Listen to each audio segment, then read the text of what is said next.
வீட்டுல எலி தொலை அதிகமாயிடுச்சு. அதனால விஷத்தை கலந்து உருண்டை பிடிச்சிட்டு இருக்கேன். இன்னும் தொலைச்சிடாதீங்க. எலிய சாவட்டும். இன்னும் கொஞ்ச நேரத்துல விருந்தாளிங்க வராங்க. போய் குளிச்சிட்டு வாங்க. குளிக்கணும். விருந்து எலிங்க வராங்க. நீ சாப்பிடாத. சாப்பிட மாட்டேன். அப்பாடா, விஷம் கலந்துருக்குன்னு சொல்லி வச்சேன். இல்லன்னா எல்லாமே காலியாயிருக்கும். வாங்க வாங்க. வணக்கம். வணக்கம். இவங்கதான் பொண்ணு வீட்டுக்காரங்க. நான் பொண்ணுங்களுக்கு அப்பா, அவரு பெரியப்பா. இல்ல பெரியப்பா. சாப்பிடுங்க, காபி கொண்டு வரேன்.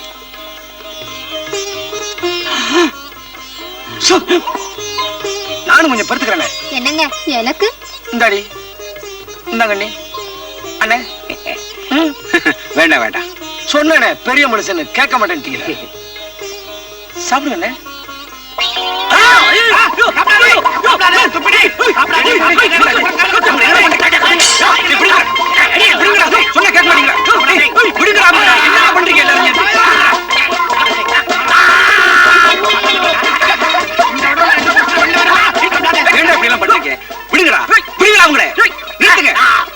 இப்ப விட போறீங்களா இல்லையா? எல்லாம் விஷம் உருண்டைங்க. எலிய கொல்ல எங்க அம்மா செஞ்சு வச்சத எல்லாருமா எடுத்து தின்றாங்களே. நாங்க வரலன்னா செத்து போயிருப்பாங்க தெரியுமா? விஷமா? ரொம்ப நல்லா இருக்கா நீ பண்ணிருக்கிற காரியம். போய் போய் கொள்ளாத குடும்பத்துல சம்மந்தம் பேசுறதுக்கு கூட்டு வந்துரு. கொஞ்சம் அசந்திருந்தா தாடிக்காரன் என்ன கொண்டு இருப்பாங்க. எங்க மேல என்னையா உமக்கு விரோதம்? பச்சை பகல்ல பகிரங்கமா விஷத்தை வச்சிருக்கீங்க.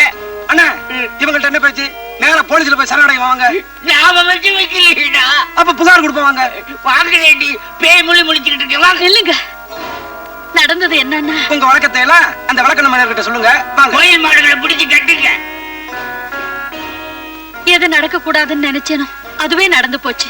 ஏமா என்ன குழப்பம்? பலகாரம் பண்ணிட்டு இருந்தேன். எல்லாத்தையும் தின்னுடுவாங்களேன்னு விஷம் கலந்திருக்குன்னு போய் சொன்னேன். குழப்பமா போச்சு. அப்ப அது விஷம் இல்ல, லட்டுதான்.